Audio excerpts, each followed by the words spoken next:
तो अनुभव करना हो तो हम बता रहे हैं, अरबी की सब्जी हर कोई नहीं पा सकता, इतनी बढ़िया नहीं लगती।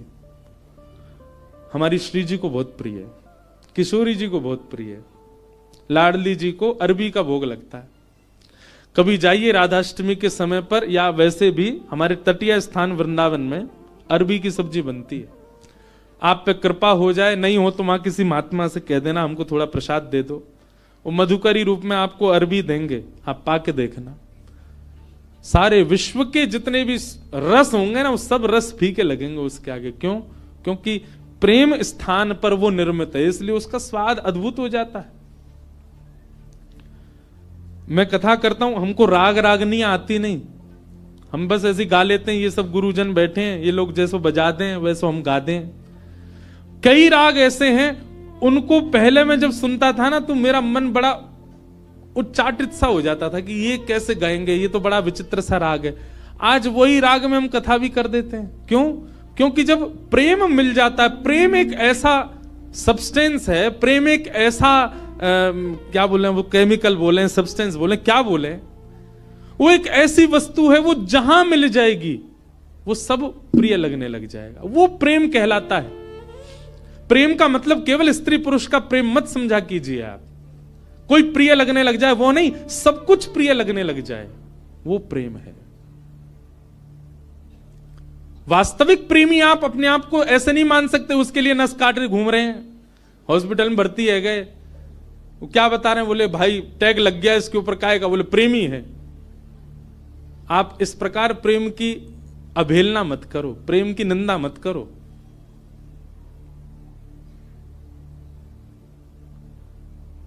गंगा जी पे सब जगह चले जाओ, पहाड़ों में, नदियों में, सब जगह एक पॉइंट होता है, क्या वो इसको सुसाइड पॉइंट बोलते। क्यों?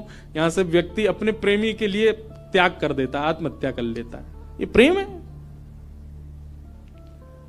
प्रेम में केवल एक व्यक्ति प्रिय नहीं लगता, प्रेम में सब कुछ प्रिय लगने लग जाता है। बुद्ध, भगवान बुद्ध प्रेमी थे। एक मदिरा पान किया हुआ व्यक्ति जिससे सब दूर भागते हैं, नाली में पड़ा था और बुद्ध भगवान ने उसको देख लिया, अपने शिष्यों से कहा तुरंत इसको निकालो यहां से। कोई पीछे जा रहा, कोई आगे जा रहा, सोच रहे हैं, विचार कर रहे हैं, नाली में पड़ा है, दुर्गंध आ रही है, इसने पी भी रखी है। स्वयं भगवान बुद्ध लग गए उसको निकालने में। शिष्यों ने कहा, बोले कि वो एक कुभाव वाला व्यक्ति, मदिरा पान करने वाला व्यक्ति, उसका आचरण शुद्ध नहीं, और आप उसको ऐसे बचाने लग गए, ऐसे उसको संभालने लग गए। तो बुद्ध भगवान बहुत अच्छी बात कहते हैं, तुम साधक क्यों बने हो, तुम भक्ति के पथ पर क्यों चल रहे हो? क्या तुम केवल शुद्ध लोगों से ही मिलोगे, सुधरे हुए लोगों से ही मिलोगे? अरे जो पहले से ही शुद्ध हैं, जो पहले से ही सुधरे हुए हैं, उनके बीच बैठ करके तुमने क्या नया कर दिया? तुम वैष्णव इसलिए बने हो, तुम भक्त इसलिए बने, तुम साधक इसलिए बने, जो अपवित्र हैं उनको पवित्र करने का भाव तुम्हारे चित्त में आए। जो अप्रेमी हैं वो प्रेमी बने, ये भाव स्वभाव तुम्हारा बने। हम इसलिए साधक बने। केवल माला देने वाला व्यक्ति को ही हम पूजें, उसी को ही हृदय से लगावें, ये हमारा स्वभाव है। सबको लगाना है, सबको उस पथ का राही बनाना है, इसलिए हम वैष्णव बने। अंगुलीमाल की कथा सबने सुनी होगी। एक राक्षस था, मानव था पर राक्षस के स्वभाव का था। उस पर्वत पर रहता था, उस पर्वत के आसपास कोई भी मानव उसको दिख जाता था, उसको मार करके उसकी उंगली काट करके अपने गले में माला बना के पहनता था, इसलिए उसका नाम था अंगुलीमाल। इतनी सारी उंगलियों की माला उसने पहन रखी थी, उसका रूप देखते ही भाग जाते थे लोग। भगवान बुद्ध जा रहे थे और जैसे ही मार्ग पर जाने लगे तो एक गांव पड़ा। गांव के लोगों ने कहा, भगवान आप सीधे ना जाकर के थोड़ा दाएं होकर के जाइएगा। क्यों? सीधे जाएंगे तो आगे एक पर्वत पर अंगुली माल रहता है, वो लोगों को मार के उनकी उंगली काट के अपने गले में पहन लेता है। भगवान बुद्ध बोले उसके पीछे कारण, बोले वो अपना बल बताना चाहता है, देखो मैंने इतने लोग मार दिए, इतनी उंगलियां मत, इतने लोग, इतना बल है मेरे पास।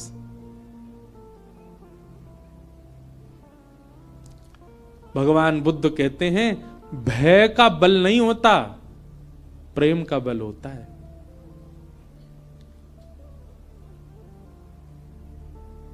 भय से जो अपने बल को आपके चित्त में प्रतिष्ठित करे वो बहुत लंबे समय तक नहीं रह सकता, लेकिन प्रेम से अपने आप को आपके चित्त में जो अवस्थित करे वो मरते दम तक आपके चित्त में रहेगा।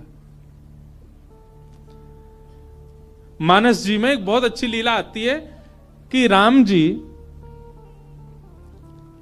वन में विचरण करते थे और जब भूख लगती थी ना तो किसी के यहां से, किसी के घर से या किसी नगर से लक्ष्मण जी सामग्री ले आते थे, जानकी जी बनाती, राम जी पाते थे। लेकिन ऐसा वर्णन आता है कि कई बार लक्ष्मण जी को सामग्री नहीं मिली और वनवासी थे तो उनके पास धन भी नहीं था, भाई दे के ले लें। तो राम जी जाते थे सामग्री लेने के लिए, और राम जी जब जाते थे तो सामग्री लेके ही आते थे। तो फिर मानस जी में तुलसीदास जी वर्णन करते हैं कि राम जी ऐसा क्या दे के आते थे कि लोग सामग्री देने को राजी हो जाते थे। राम जी के पास कुछ था तो था नहीं, ना तो धन था, ना वैभव था, ना कुछ रुपया थे, क्या देते थे राम जी। तो मानस जी में श्री गोस्वामी जी वर्णन करते हैं कि राम जी जब कुछ सामग्री लेते थे या सामग्री लेते भी थे, या फिर कई बार सीता जी बड़ी रसोई बनाती और संतों को पवाते, संतों को पवाने के बाद दक्षिणा देनी होती है, तो ये दक्षिणा के आदान प्रदान पर या सामग्री के आदान प्रदान पर राम जी क्या देते थे। तो गोस्वामी जी वर्णन करते हैं, बोले कुछ नहीं, राम जी मंद मंद मुस्कुरा देते थे, उनकी मुस्कान ही सबसे बड़ी दक्षिणा थी। उसको लेकर के व्यक्ति कहते तुम तो भैया सब कुछ ले जाओ हमारा, बस ये मुस्कुराते रहो, तुम्हारी मुस्कान ही सब बढ़िया। मतलब संतों को प्रसाद पवा के राम जी सामने बैठ करके दक्षिणा रूप में मुस्का देते थे। संत बोलते बस मिल गई हमारी दक्षिणा। जहां जहां से सामग्री लाते वहां मुस्का देते थे। प्रेम, और वो प्रेम का बल ऐसा व्यवस्थित किया राम जी ने कि मरते दम तक कोई नहीं भूल पाया। और रावण का भी बल प्रतिष्ठित था, पर रावण का भय का बल था। बल भय का नहीं होता, बल प्रेम का होता है।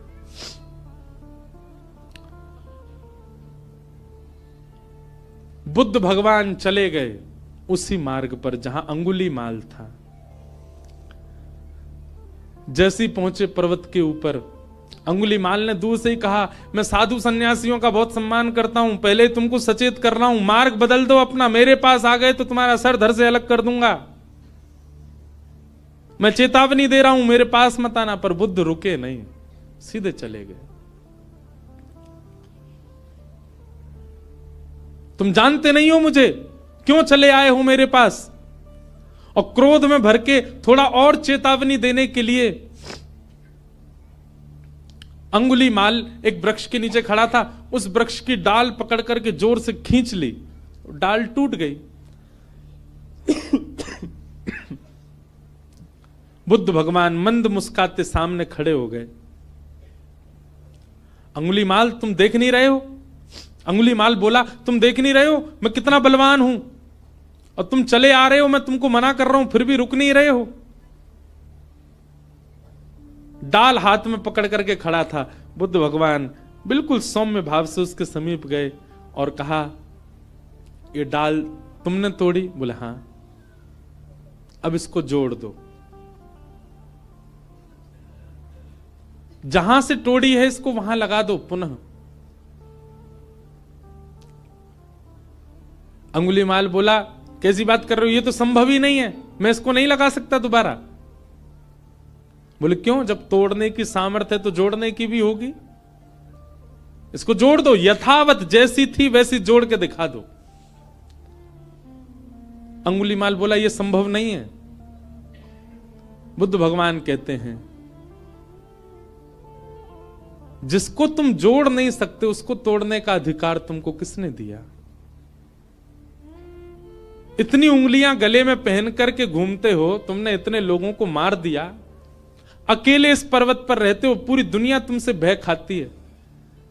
सोचो, विचार करो अंगुलीमाल, जितनी उंगलियां तुमने गले में पहनी हैं, प्रेम से यदि इतने लोगों को अपने संग में रखते, पूरी दुनिया पूजती आज तुमको।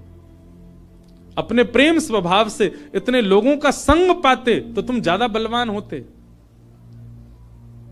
लेकिन तुमने उनको मार दिया, उनकी उंगलियां डोल रहे हो लेके गले में। अगर इतने लोग तुमने जोड़े होते खुद से तो तुम श्रेष्ठ माने जाते। और इतना कहकर के बुद्ध चले गए। अपनी कुटिया पर जाकर के रुके, पीछे देखा ही नहीं। कुटिया पर जाकर के जब पीछे देखा, अंगुली माल चरणों में गिर गया। बुद्धम शरणम गच्छामि, मुझे क्षमा कर दो भगवान, और सदा के लिए उनके हो गए। यह है प्रेम। प्रेमी जब व्यक्ति होता है वो सबको प्रेमी बनाता चलता। जैसे किसी के अंदर कोई इत्र लगाए घूमे, जहां से निकल जाए सब जगह सुगंधित होती चली जाती है, वैसे ही भक्ति साधना से व्यक्ति जब प्रेमी बन जाता है, वो जहां जाता है, जिस स्थान पर जाता है, जितने लोगों से मिलता है, उनको भी प्रेमी बना देता है, उनको भी प्रिय बना देता है, उनको भी भक्त बना देता है, उनको भी साधक बना देता है। प्रेम। और श्रीमद् भागवत प्रेम प्रस्थापित करती हैं श्रोताओं के चित्त में। भागवत जी की रचना हुई और रचना करने के बाद वेद व्यास जी महाराज ने विचार किया, अब इस भागवत को हम घर घर तक, जन जन तक कैसे पहुंचाएं। तब वेद व्यास जी महाराज ने अपने पुत्र सुखदेव जी का आवाहन किया कि यम प्रव्रजन्तमनुपेतमपेत कृत्यम द्वैपायनो विरह कातरया जुहाव पुत्रेति तन्मयतया तर्वोऽभिनेदु तम सर्वभूत हृदयं मुनिमानतोऽस्मि। श्री सुखदेव जी महाराज आए।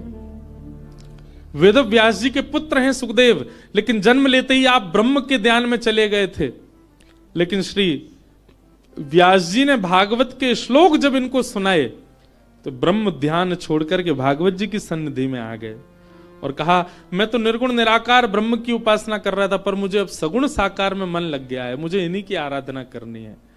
व्यास जी ने भागवत जी का अध्ययन सुखदेव जी को कराया और श्री शुकाचार्य जी ने वही भागवत की कथा राजा परीक्षित को सुनाई। पूछा गया, राजा परीक्षित कौन है? राजा परीक्षित के विषय में हमको थोड़ा बताओ। इनको 7 दिन में मरने का श्राप क्यों लगा, इनके बारे में थोड़ी हमें जानकारी दो। तब राजा परीक्षित के विषय को बताने के लिए यहां से महाभारत का थोड़ा प्रारंभ किया।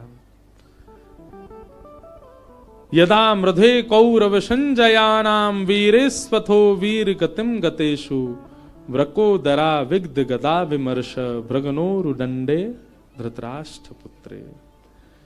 श्री परीक्षित जी महाराज का चरित्र और उनको 7 दिन में श्राप क्यों लगा, ये सब विषय सुनाए गए।